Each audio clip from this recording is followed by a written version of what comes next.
করে আল কোরআনের বিপ্লব আনার জন্য, ইসলামী রাষ্ট্র প্রতিষ্ঠার জন্য শহীদ ঈদগাহে মাথায় কাফনের কাপড় পরে লক্ষ কোটি যুবক হাজির হবে, রক্ত দিবে।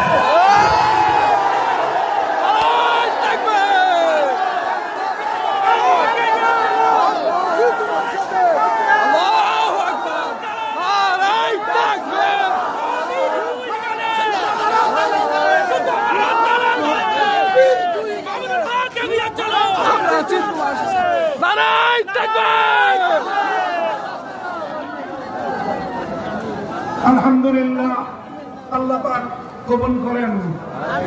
আর আপনারা প্রস্তুতি গ্রহণ শুরু করে দেন ইনশাআল্লাহ।